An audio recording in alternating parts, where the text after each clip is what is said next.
Hello guys, how's it going? Welcome back to another video. Today I've got game week 30 of the Championship review for you. So another interesting game week with lots of goals this week and some slightly surprising results, but a decent bag of results in general. So yeah, let's get straight into it. As for our predictions this week, they're not too bad this week. In total 8 correct results, no correct scores, but 8 correct results. I don't think is a bad effort. Better than last week, just four correct results last week. But yeah, much better this week. Not too many surprises there this week, although Birmingham probably the main one for me. But yeah, I'll take that. On the Friday kickoff, Bolton beat Bristol City by 1-0. A good win for Bolton. That was Amiobi getting on the score sheet on about 70 minutes, I think. 20th in the table, so out of the bottom 3 for them. As for Bristol City, then still in the top 6, just going through a bit of a blip at the moment. Just need to get some results for them and get back on track. But hopefully for them, not too much to worry about. But good for Bolton. 3 wins in the last 5, looking pretty good for them at the moment. Fulham at home is their next game, and as for Bristol, they host Sunderland. Aston Villa recorded their 6th winner in a row, beating Burton Albion by 3-2. Villa went 2-0 up. Burton then got one back through an own goal from El Mohammadi, but Villa managed to get that killer third goal, and although Burton did pull one back in stoppage time, they held on for their 6th win in a row. Oh, that was a message. They held on for their 6th win in a row, and yep, they're up to 3rd now, or they stay 3rd actually. They're on a very good run at the moment. Burton, bottom of the table now. But hopefully they can string a few results together like they did just after Christmas. But yeah, another good win for Villa. Derby kept their promotion push and unbeaten run going with a 3-0 victory over Brentford. Brentford had Sergi Canos sent off on 21 minutes, which largely hindered their chances to win the game. Huddleston and Cameron Jerome, former Canary, getting on the score sheet, as well as a Vidra penalty in stoppage time at the end. So Derby stay 2nd. I think that was 11 games unbeaten now, and Brentford down to 11th. 43 points they're on, same as Ipswich and Norwich. Fulham recorded their 5th straight victory at the hands of Nottingham Forest. They did have to wait till 67 minutes to get going, with Piazon and Johansson sealing the win, so just 1 win in the last 5 now for Nottingham Forest. And Fulham comfortably into the playoffs now, so looking to mount their promotion push as they did last season. But yes, another good result for the Cottagers.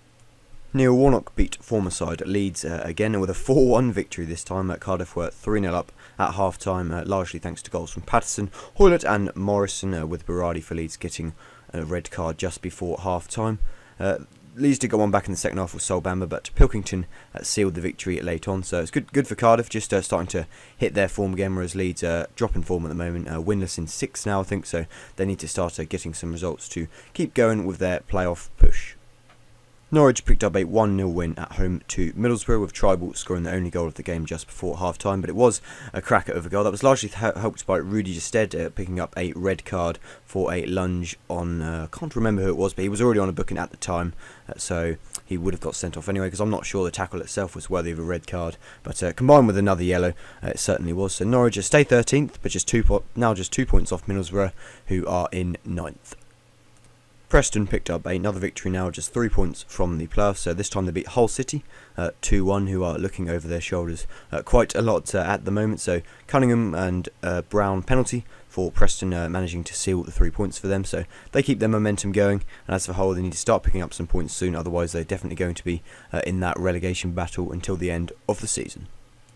QPR recorded another home win as they beat Barnsley by 1-0, lifting them up to 15th. Scowen getting on the score sheet, former Tyke scoring there. Barnsley down to 21st, and I think their manager's just signed a new contract, but hopefully they can get some results soon, as 3 defeats in a row now, so maybe just starting to look over their shoulders. Tough game for QPR next, off to Wolves, and Barnsley host Sheffield Wednesday in the Yorkshire Derby. 12:15 kickoff, I think, that one. Millwall picked up a 2nd away win in succession, I think, after going winless away from home all season. Bakuna, own goal, and Gregory getting on the score sheet in the space of 4 second half minutes for Millwall. So another good result for them. If they can combine this with their good home form, then they could certainly be making a push towards the end of the season. As for Reading, more pressure on manager Jaap Stam, as they're probably going to get dragged into that relegation battle if they don't start picking up points. But yeah, good win for Millwall. Birmingham picked up a fantastic 3-1 victory at Sheffield Wednesday, with Davis, Hotter scoring twice. They're 3-0 up at half-time. Sheffield Wednesday did have Matthias and Pudel sent off just after Joao pulled one back in the second half. But worrying signs now, I think, for Sheffield Wednesday. Just changed the manager, but struggling to pick up points. Can't really win either. But another good result for Birmingham there. Their form's really picked up lately, and Hotter getting on the score sheet for them. So certainly good signs ahead for the Blues, but not so much for the Owls. Ipswich piled more misery on Sunderland by beating them 2-0 thanks to two first half goals, one from Joe Garner and a Matthews own goal for Sunderland. So it's not looking good for Sunderland. I mean, I've been saying that all season, but it's a good win for Ipswich. It just sort of ends their little rot of form going into the East Anglian derby, which is in a couple of weeks' time. They remain 12th, whereas Sunderland rooted towards the bottom of the table and need to start picking up points. Wolves, for me, pretty much secured their place in the Premier League. A comfortable win over Sheffield United, 3-0 with Ruben Neves scoring the opening of the game, and it was an absolute cracker. It's definitely my goal of the week. I'll just give that away. Another great win for Wolves. I've been backing them for a number of weeks now, and I'm pretty sure they will finish first and win this league quite comfortably. As for our summary then, result of the game week, I had to give to either Cardiff or Bolton. Cardiff's really impressive 4-1 win at Leeds, and Bolton's victory over Bristol City. Most important victory I've given to Birmingham again, because results like that, especially in the manner in which they won, are absolutely crucial at this stage of the season. Goal of the game week wasn't too hard, although I did like Tom Triball's. Ruben Neves for Wolves, the opening goal. Definitely watch that one if you can. Prediction score, 8 correct results and no correct scores, so that's pretty good from me. I'd say much better than previous weeks anyway.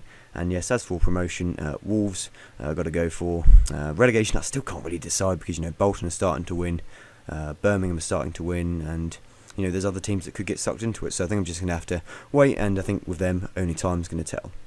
As for the table this week then, Bristol City down to 6th and Fulham up to 5th. That's the only changes in the top 6. Preston moving closer to the playoff places up to 7th, and Sheffield United and Middlesbrough slipping down. As for the bottom half of the table, Bolton out of the relegation zone with that win, and Barnsley slipping down there too.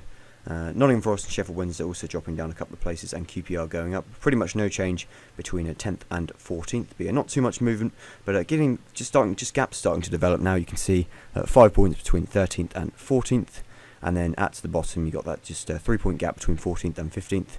2-point gap actually, but yes, things can change quickly. As for our predictions next week, Millwall against Cardiff is on Friday, and I've got 2 Yorkshire derbies at lunchtime. Barnsley take on Sheffield Wednesday, and Sheffield United take on Leeds.